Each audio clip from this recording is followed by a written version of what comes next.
안녕하세요, 구독자 여러분. 저는 30대 후반 초동 딸 하나 키우는 주부입니다.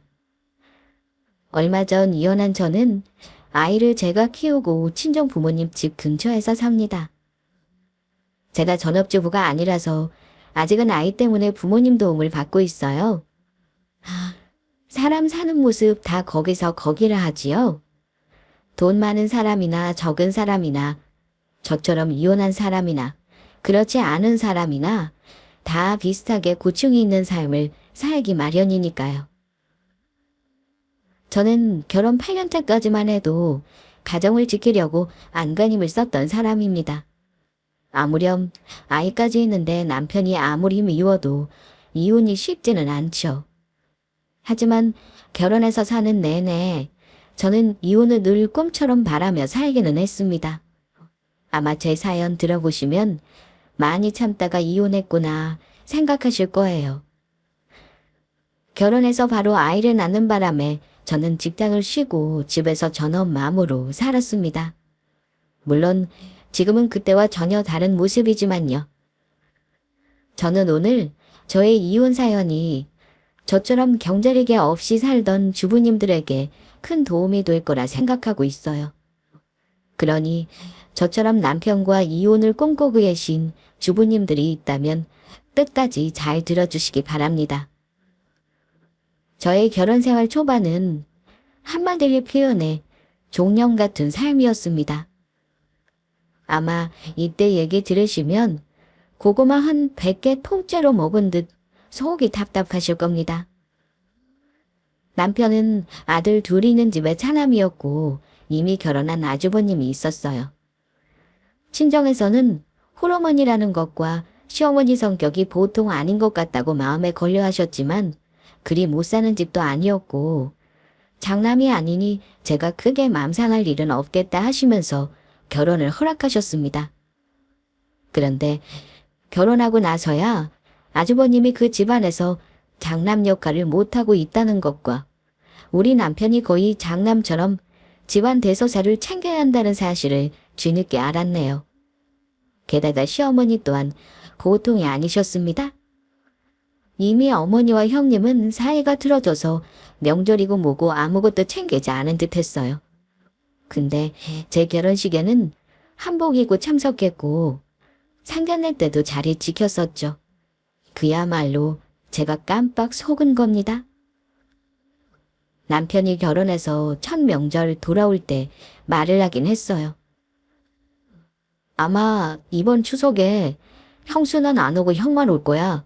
그러니까 당신이 미리 우리 집 가서 어머니 음식하는 거 도와드려. 형님은 왜 안 오시는 건데? 나도 슬쩍 눈치채고는 있었는데 정말 어머니랑 형님이랑 사이 안 좋으신 거 맞아? 형 결혼할 때 어머니가 반대 많이 하셨어. 나도 이유는 자세히 몰라.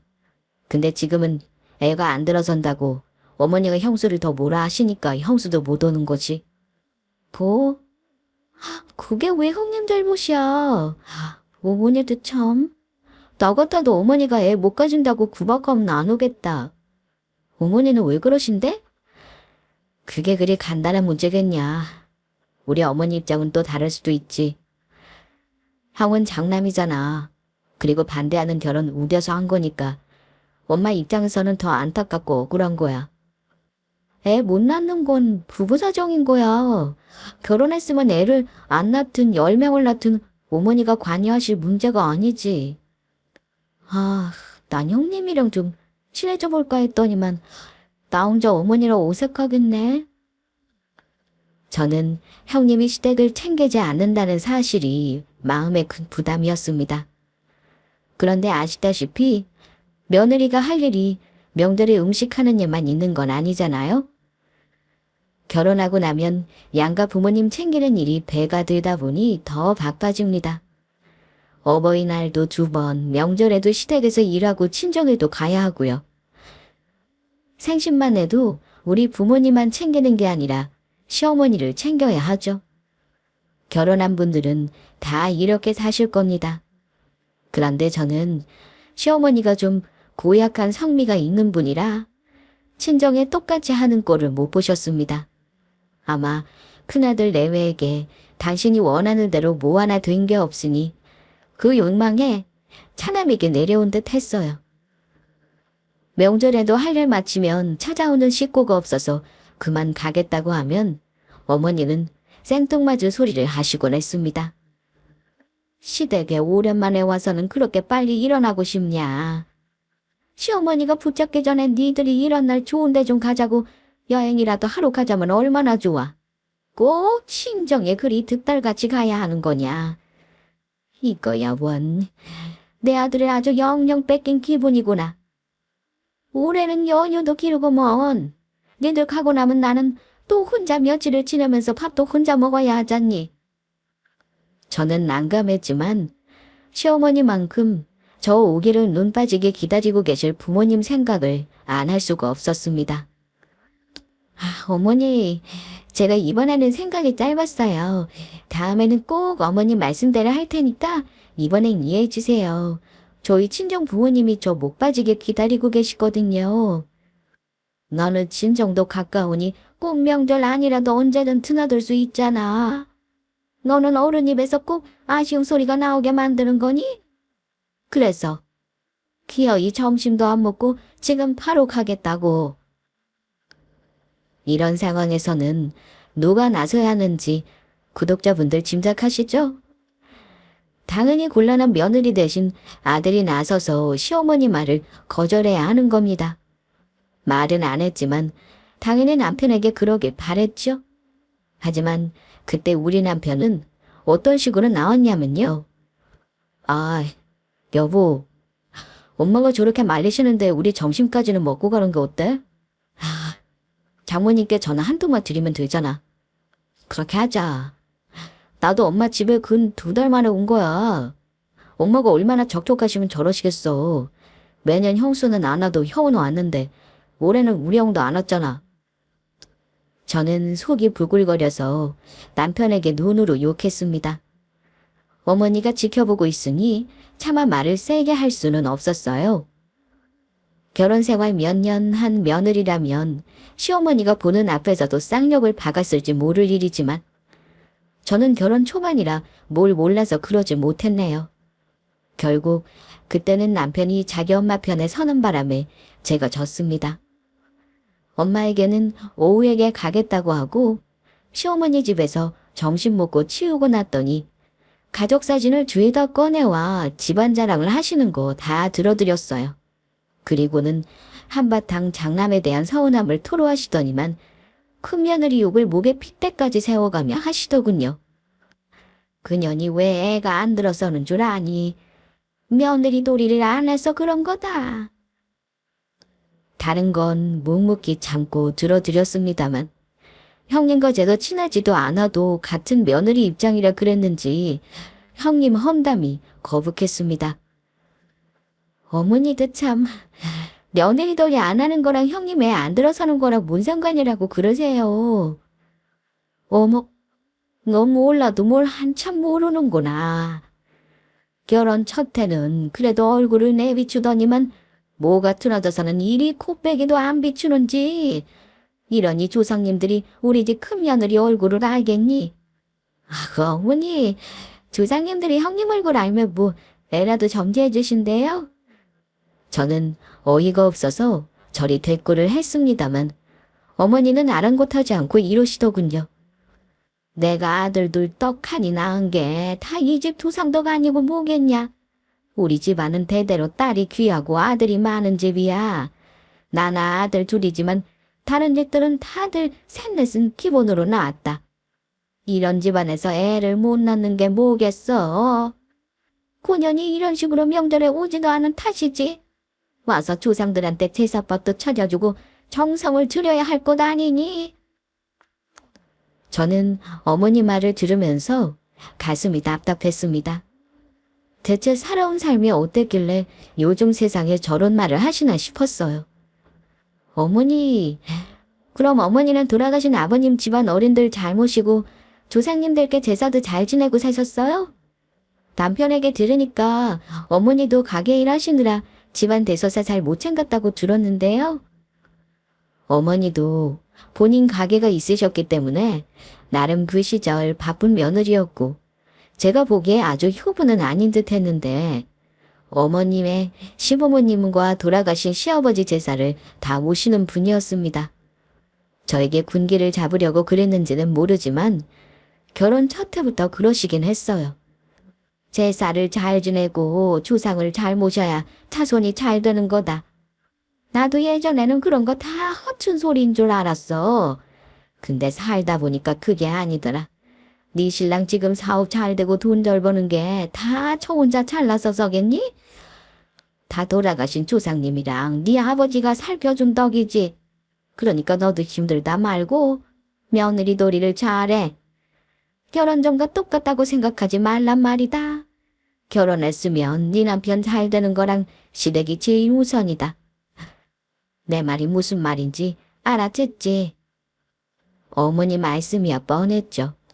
친정 챙기지 말고 시댁에 잘하라는 소리였습니다.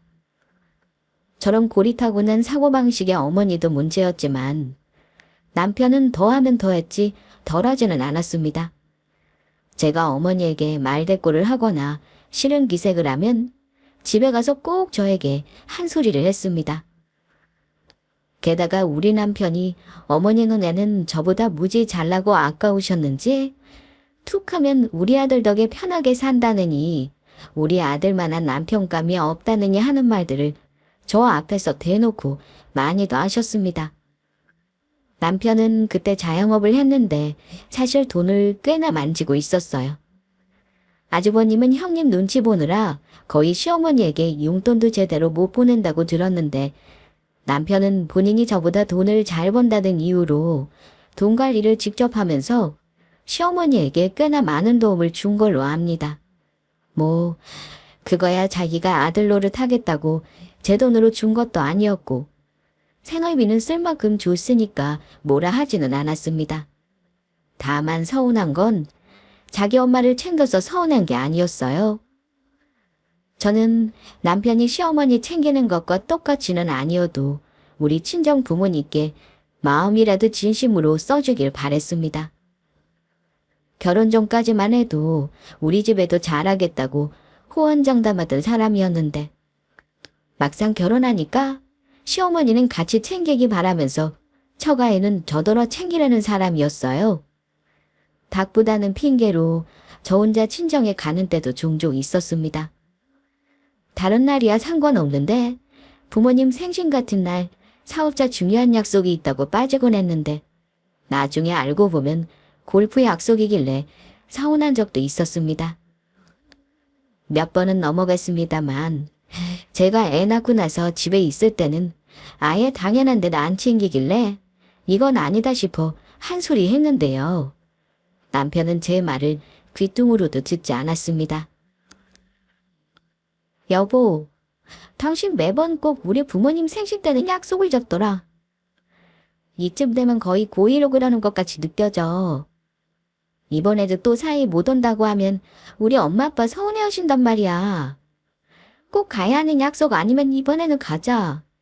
내가 드리는 용돈보다 사이가 챙겨주면 더 좋아하실 거야. 공교롭게 꼭 약속 날짜가 겹치는 걸 어떻게 해. 이번에는 진짜 중요한 약속이야. 당신 눈에는 골프 치고 노는 걸로 보여도 남자들 일이 눈으로 보는 게 전부인 줄 알아? 모르는 소리 좀 하지 마. 그리고 장인어른 장모님 용돈은 당신이 챙겨드려. 당신이 우리 엄마한테 돈 한 푼 드린 적 있어? 전부 내가 버는 돈으로 드리잖아. 당신 버는 돈 있는데 내가 왜 당신 집까지 챙겨야 하는 건데. 저는 남편 말에 서운하다 못해 충격을 받았습니다. 부부 사이에 네 돈 내 돈 한다는 것도 그랬고 저를 거의 무시하듯 하는 말을 듣고 솔직히 눈물이 날 정도로 속상했습니다. 뭐 당신 말 다 했어. 그럼 서로 부모님은 각자 알아서 잘하자는 거지. 이제부터 나는 우리 집만 챙길 테니 당신은 어머니나 잘 챙기면 되겠네. 내 말을 또 그런 식으로 해석하냐. 남자가 하는 일을 이해해달라는 거잖아. 내가 사업상 돈 걸려 있는데 약속 파투 내고 장인 장모님 집에 가는 건 아니라는 거야. 우선 순위를 좀 파악해라. 내가 당신 부모님한테 못하는 게 그렇게 분하고 싫으면 당신이 나만큼 돈을 벌어오던가. 그러지 못할 거면 앞으로 나한테 처가 잘 챙기려는 말 하지 마. 알겠냐?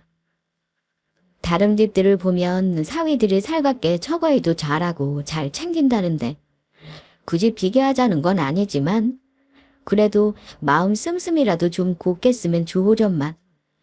남편 진심이 저렇다는 게 참 서운했습니다. 남편만 그러는 게 아니라 어머니도 저를 무시했습니다. 제가 직장을 다니긴 했습니다만 작은 회사에서 사무직으로 월급이 남편보다 적었으니 어머니 눈에는 제가 돈을 벌어도 아마 푼돈으로 보이셨을 겁니다. 한 번은 저에게 월급을 물어보면서 은근히 기분 나쁜 소리를 하기도 하셨습니다. 너는 월급이 얼마나 되니? 우리 아들이 생활비도 준다고 들었구만. 그럼 네 돈으로는 저축만 하는 거니? 저 결혼하기 전에는 부모님께 손 안 벌리고 살 만큼 벌었어요. 연봉 4천 정도 되는 것 같네요. 그리 작은 돈은 아니에요. 어머니는 그이가 저한테 떼돈이라도 벌어다 주는 줄 아시나 봐요. 남편이 돈 관리하는 거 모르셨어요? 그 덕에 저는 제가 버는 돈으로 친정 부모님 용돈도 드리고 생활비 모자라면 보태 쓰고 있어요. 그럼 너 버는 돈으로 친정 부모님 용돈을 준다는 거지?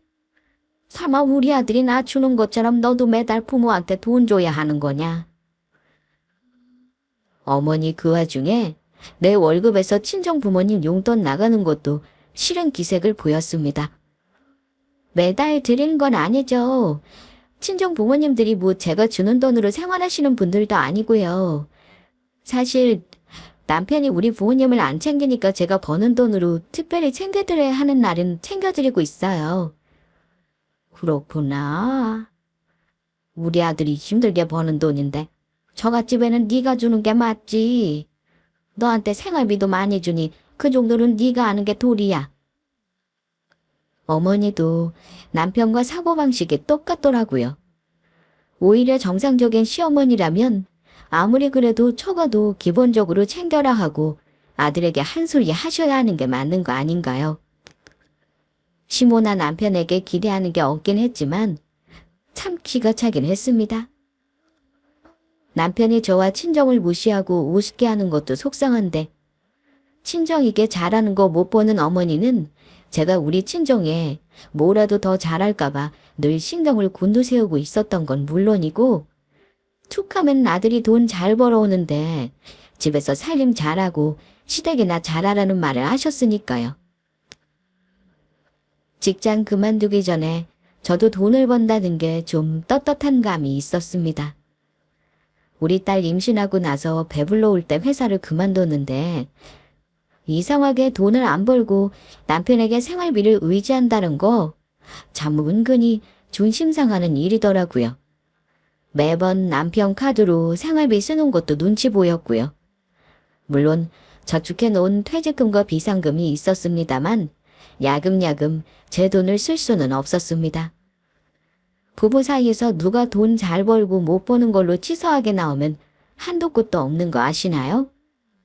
아이를 낳고 살면서도 저는 마음속에 남편에 대한 서운함이 쌓이고 쌓였던 것 같습니다. 아이가 새 돌 때까지는 육아 때문에 너무 힘들어서 남편에 대한 미움이 갑절로 커졌던 것 같아요. 임신했을 때 남편이 당연히 좋아했고 제가 먹고 싶다는 거 사다 주고 같이 먹으러 다니긴 했습니다만 서운한 것도 많았습니다. 그 얘기하자면 날밤 새할 정도니 시어머니와 연관된 얘기만 일단 해야겠네요.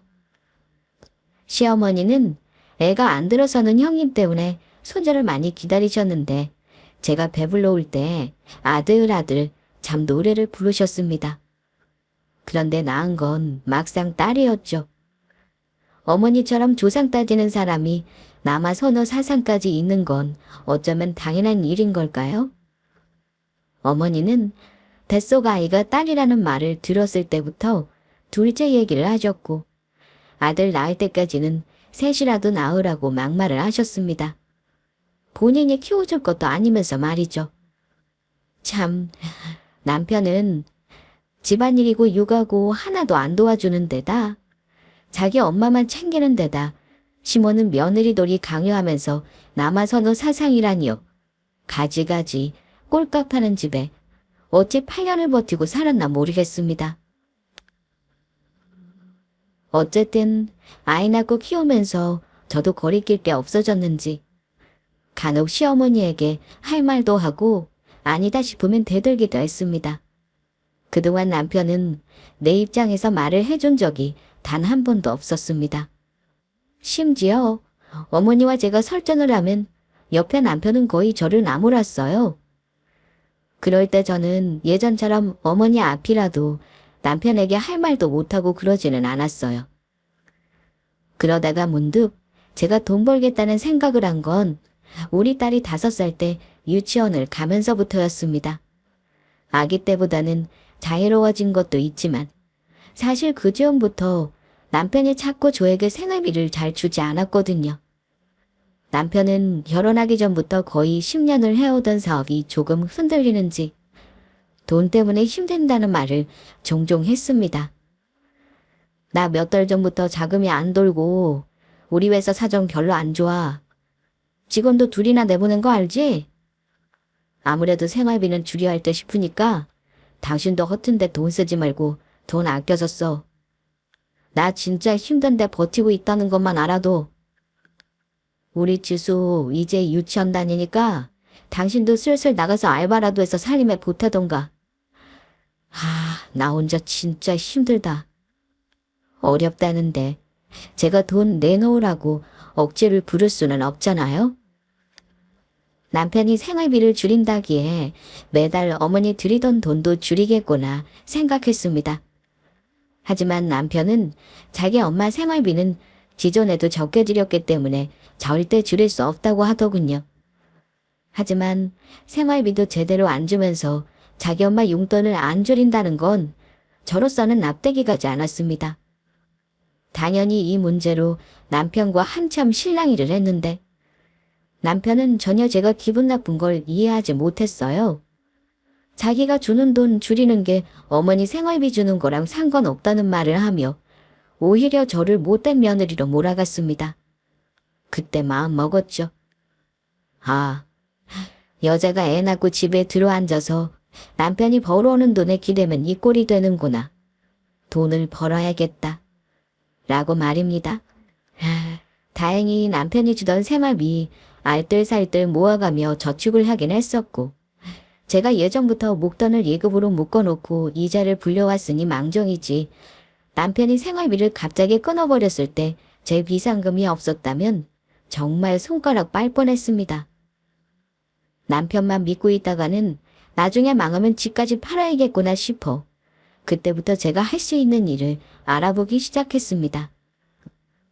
재취업도 알아보고 예전에 다니던 회사 동료들에게 연락해 경력직 모집을 물어보기도 했습니다만 워낙 다들 어려운 시기라 그런지 취업이 쉽지 않았습니다. 저 같은 애엄마에 경력 단절료를 써준다는 회사는 사실상 없다고 봐도 무방했죠. 그런데 정말 우연찮게 제가 이력서를 넣은 회사의 사장님이 저와 인연이 있는 분이었습니다. 마침 경력직을 구한다면서 제 이력서를 보고 따로 연락을 주셨어요. 제가 예전 회사 다닐 때 여성기업이라 반가운 마음에 계약도 많이 터준 회사였는데 저랑 같이 일하며 회사가 많이 성장했다면서 경력직으로 채용하고 싶다고 말입니다. 절망하고 있었는데 그야말로 하늘에서 동아줄이 내려온 기분이었습니다. 그렇게 재취업에 성공했고 예전에 다니던 회사보다 연봉도 1.5배 많이 받게 되었어요. 친정이 가까워서 그나마 아이 걱정을 조금은 덜 수 있었죠. 제가 잘 풀린 것과 달리 남편은 최악이었습니다. 사업하는 사람들은 바람 앞에 등불처럼 늘 망하는 걸 염두에 두고 살아야 한다지만 워낙 소안 좋고 승승장구하던 남편이 저리 쉽게 망할 줄은 몰랐습니다. 남편이 하는 일이 중국 쪽 무역이었는데 하필 코로나 터지면서 백길이 막혀 타격을 많이 입게 되었습니다.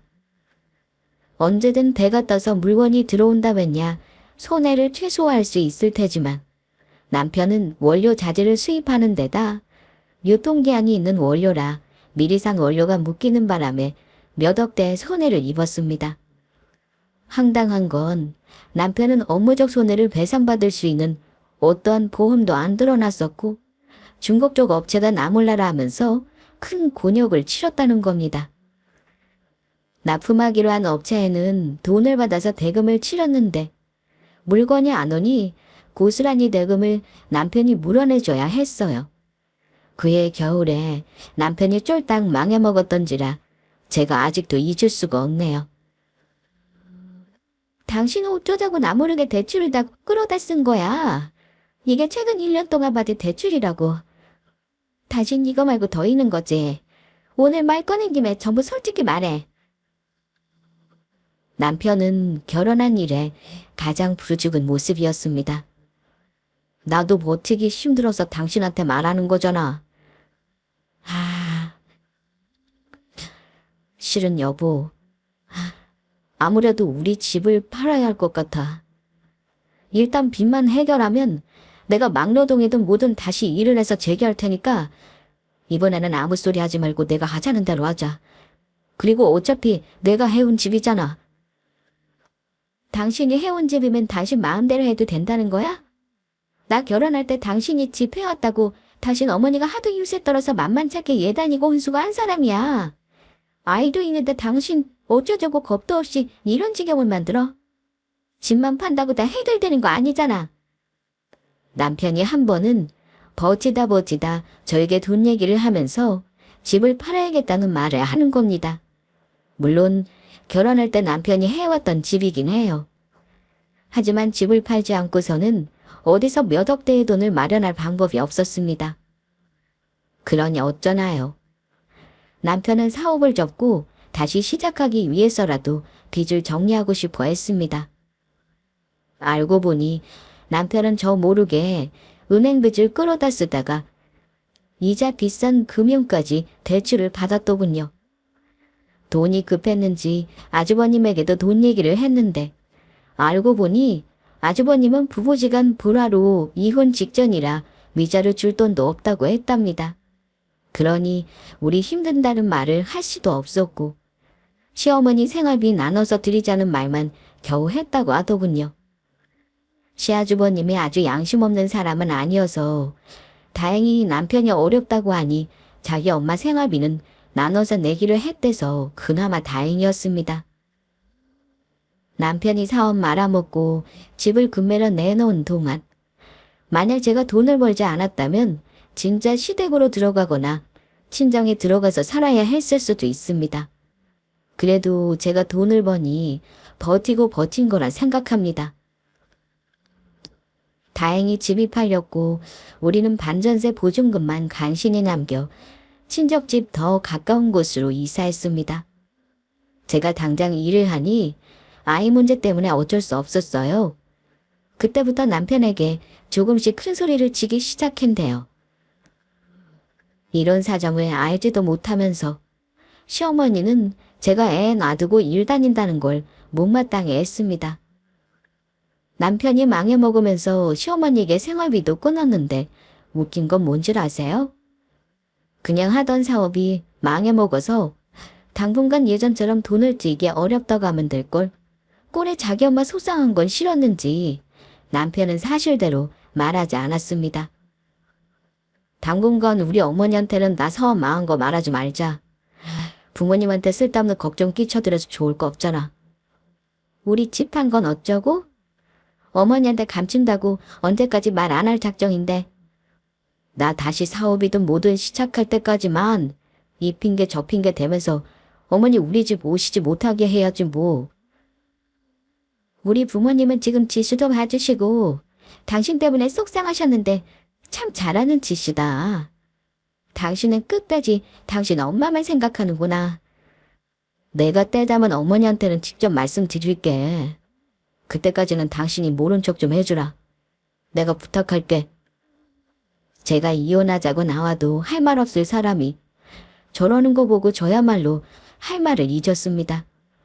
그런데 금방이라도 일을 하겠다던 남편은 거의 1년간을 백수로 살았습니다. 처음에는 본인도 저에게 미안해서 몸쓰는 일도 몇 번 하긴 했어요. 그런데 그런 일은 뭐 아무나 하나요? 해본 적도 없는 사람이 험한 일 하다가 다쳐서 그만두기도 했고 병원비가 더 들었습니다. 자기가 집에 있으면 차라리 애라도 잘 챙겨주면 좋으련만. 남편은 육아와 집안일을 거들지 않고 허구한 날 PC방에 틀어박혀 헛꿈이나 꾸고 있었어요. 사업하면서 남부리던 사람은 절대 남의 밑에서 일 못한다는 말이 맞는구나 싶었죠. 저는 결혼 초반에 남편과 시모에게 무시당할 때 이혼을 막연하게 생각하다가 이때부터는 구체적으로 이혼을 해야겠다는 마음을 먹었던 것 같아요. 그런데 시어머니는 작은 아들이 힘든 줄 정말 모르셨던 걸까요? 저는 아주 모르셨다고 생각하지 않습니다. 모른 척하고 싶으셨던 거죠. 잘 나가던 아들이 갑자기 자주 오지도 않고 용돈도 줄이고 이사까지 갔다는데 조금이라도 눈치가 있는 분이라면 아들에게든 며느리인 저에게든 한 번은 물어봤을 겁니다. 하지만 어머니는 요즘 살기가 어떠냐는 말 한마디 안 하는 양반이었습니다. 그 와중에 아주버님 역시 남편처럼 사업을 망해먹고 이혼하고 난리가 났는지 어머니는 아들에게 돈을 보태주려고 살던 집을 작은 곳으로 옮긴다고 하시더군요. 그 얘기 들으니 속에서 부하가 치밀었습니다. 그런데 좋게 이사가는 것도 아니면서 뭘 그렇게 자식에게 바라는 것만 많은지 저에게 이러셨습니다. 오랜만에 이사하려고 보니까 살림살이를 딱 갈아야 되겠더라. 작은 집으로 가지만 그래도 깨끗한 새 집인데 굳이라 살림살이 이고지고 가기는 싫구나. 니들이 난 냉장고랑 TV랑 세탁기만 새로 해주면 딱 좋을 것 같은데. 해줄 수 있지.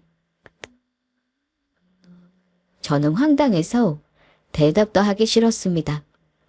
제 표정이 썩어가는 걸 본 남편이 가운데서 누나를 굴려가며 눈치를 보더니만 엄마, 지금 냉장고랑 세탁기는 앞으로 5년은 더 쓰셔도 돼요.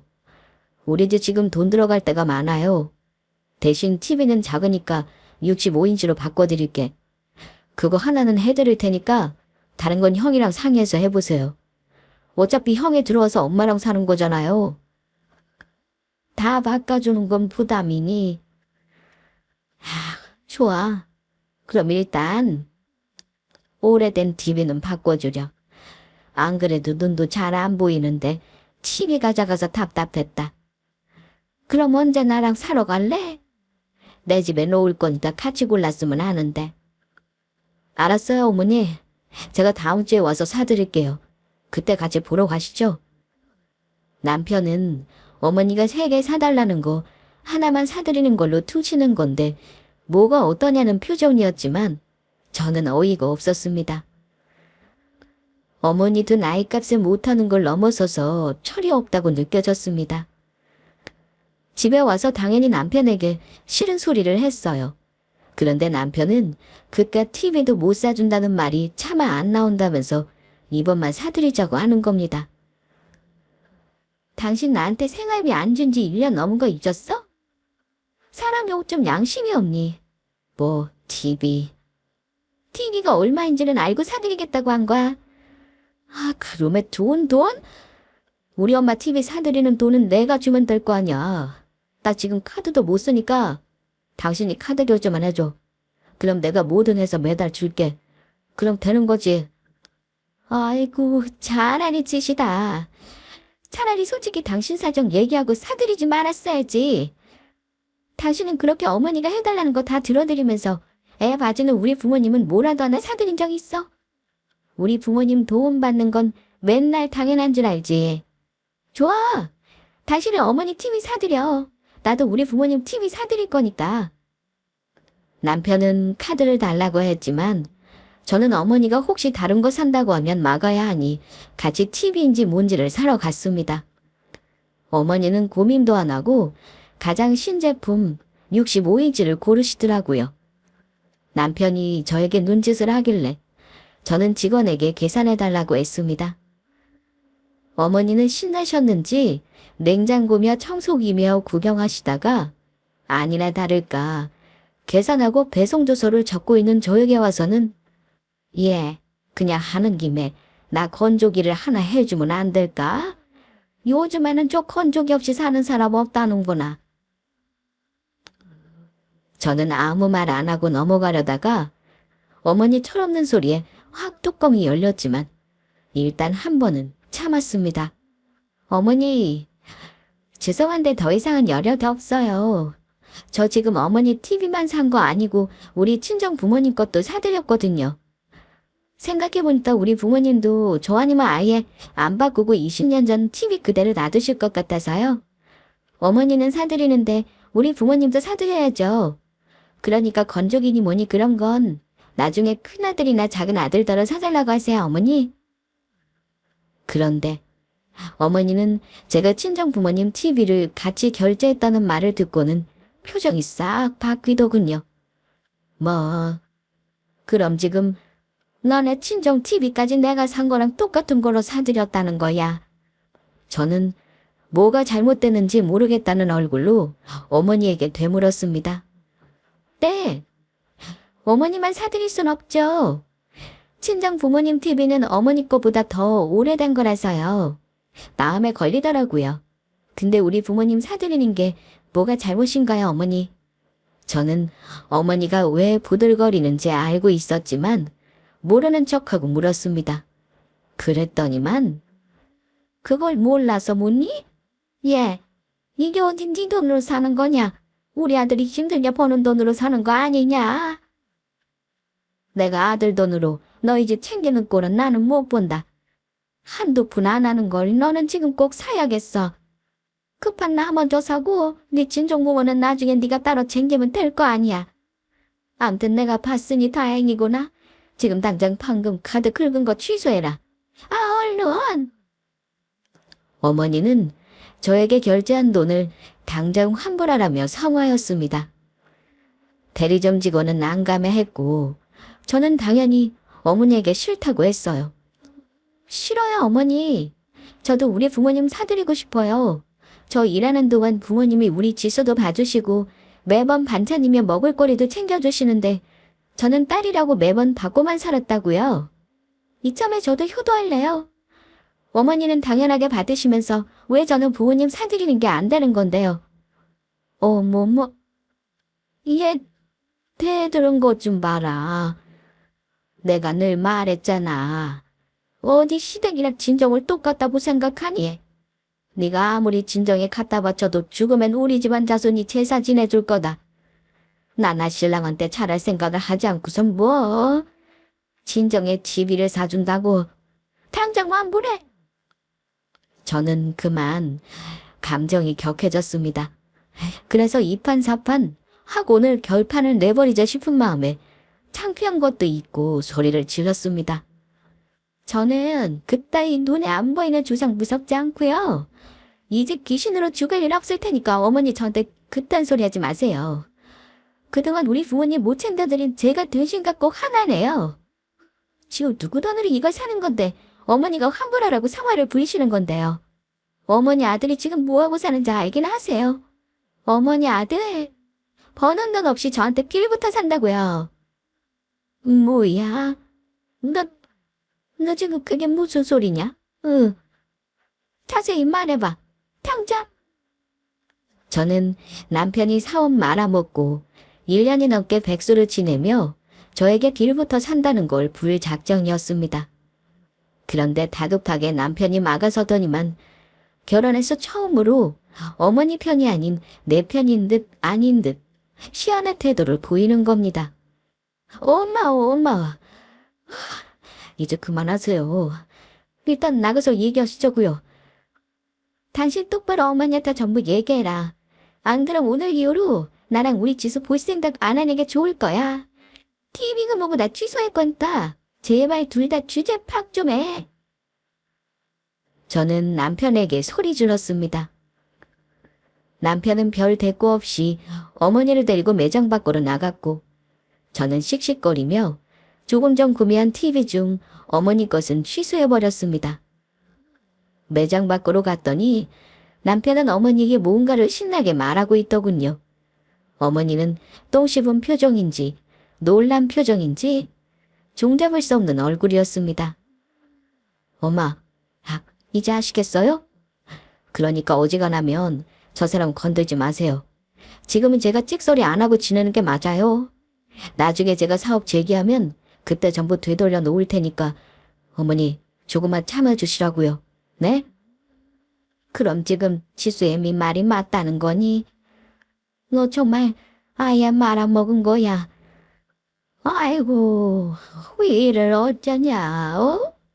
그래서 집도 팔고 이사 간 거였어. 그럼 대체 그동안 무슨 돈으로 생활한 거니? 응. 집사람이 일 다닌 거 아시잖아요. 집사람이 버는 돈으로 그냥저냥 살았죠. 저 도저히 남의 밑에서는 일 못해 먹겠더라고요. 치수 애미가 벌어봤자 얼마나 번다고. 예전에 쥐똥만한 월급으로 니들 입에 불칠이나 했겠어. 그래도 집사람 안 벌었으면 우리 계속 빚만 드러나고 대책 없었을 거예요. 다행히 저 사람이 그동안 저축도 좀 해놔서 이사도 간 거고요. 아무튼 엄마, 제발 우리 집사람 지금 건들지 마세요. 나중에 내가 재개하면 엄마 빚 싹 다 갚아줄게요. 예전처럼 찍소리 못하게 하는 거 저한테 일도 아니라고요. 역시나 남편은 내 편이 아니라 지금 분리부터 살기 위해 어머니를 말린 척 한 거였습니다. 그 말 들으니까 내가 무슨 좋은 꼴을 더 보자고 저런 인간 둘을 내 등에 업고 사나 싶었습니다. 뭐가 일도 아니라는 거야. 기가 막혀서 정말. 결국 당신은 끝까지 엄마 편이다 이거지. 내가 당신은 그동안 뭐가 예쁘다고 백수 노릇하는 거 참아줬는지 모르겠다. 우리 지수 아빠라는 것 때문에 그래도 미혼하고 오늘 같이 살았더니 뭐 나중에 뭘 어쩐다고. 에라이 못된 인간아. 내가 너 반납할 테니까 그렇게 좋아하는 너네 엄마랑 같이 살아. 너 지금 뭐 하자는 거야? 우리 아들이랑 이혼이라도 하겠다 이거니? 어디서 막대 먹은 소리를 내? 그놈 이혼은 어쩔 수 없었다면 우리 작은 아들까지 이혼하는 꼴을 못 봐. 네 맘대로 절대 안 될 거니 두고 봐라. 지수아비 너 절대 이혼 서류에 도장 찍어주지 말어. 절대. 저는 피식 웃으며 어머니에게 말했습니다. 어머니, 이 사람이 도장 안 찍으면 소송 이혼하면 되는데 모르시나 봐요? 그동안 제가 당하고 산 거 소장에 적으면 볼만 하겠네요. 당신, 오늘부터 아예 우리 집에 오지도 마. TV 당신 돈으로 사서 어머니랑 재미나게 보고 살아.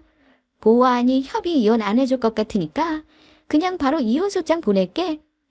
잘 알아들였으리다 생각하고 나는 먼저 갈 테니까 어디 두 모자가 머리 맞대고 고민 잘해봐. 저는 두 모자에게 소리 지르고 제 차를 타고 집으로 와버렸습니다. 당연히 남편에게 겁주려는 목적이 아니고 정말 이혼할 생각이었습니다. 친정 부모님께도 도움을 받아야 할 것 같아서 아예 솔직하게 다 말씀드렸습니다. 부모님 속상하신 거야. 제가 말하지 않아도 구독자분들이 다 짐작하실 거예요. 남편과 시모는 설마 했던 모양이더라고요. 제가 남편에게 이혼할 때 나눔 목록을 적어서 보냈더니만 그날로 우리 집에 와서는 둘 다 저에게 그전과는 다른 모습으로 저자세로 나오더군요. 예, 내가 니들 사정 모르고 자식 머리 없 죽은 거 사과하마. 근데 어쨌든 우리 아들이 나, 응? 걱정 안 시키려고 그런 거 아니겠어. 아무리 그랬기로써니 어찌 너는 이혼한다 그래. 내가 이렇게 사과할 테니 마음 풀어라. 그래 여보. 나랑 엄마랑 밤새 얘기 많이 했어. 내가 앞으로는 정신 차리고 당신한테도 잘할 테니까 이제 마음 풀어. 무슨 작당모의를 했는지 몰라도 내가 다시 두 사람한테 호구처럼 당하는 등신으로 생각하지 마. 나 이제 당신보다 능력 있고 돈도 잘 벌어.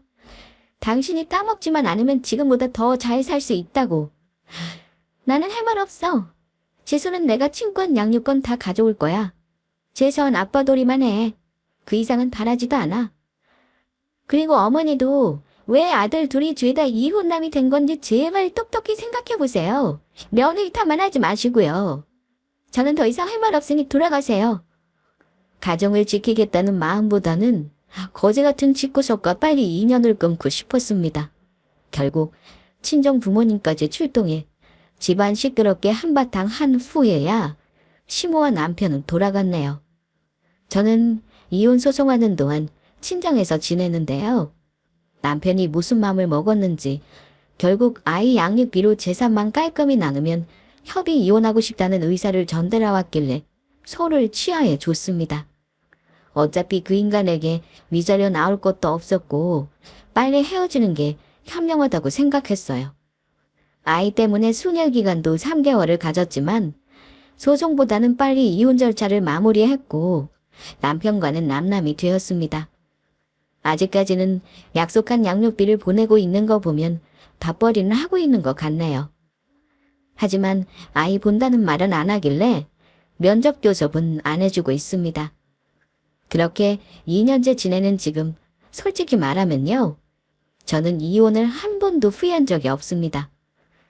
누군가는 생활고 때문에 이혼을 후회한다고도 한다는데 확실히 이혼하는 게 여자의 경제적 독립은 중요한 문제인 것 같아요.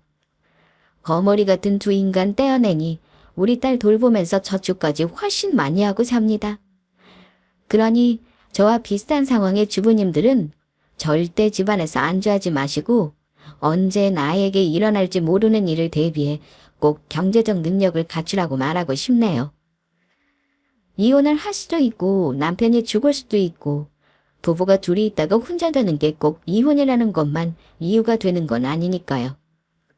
저는 앞으로도 우리 아이와 보란듯이 잘 살아나가겠습니다. 저의 이혼 사연은 여기까지입니다. 들어주신 구독자분들께 감사드리며 늘 평안하시길 바랍니다. 감사합니다.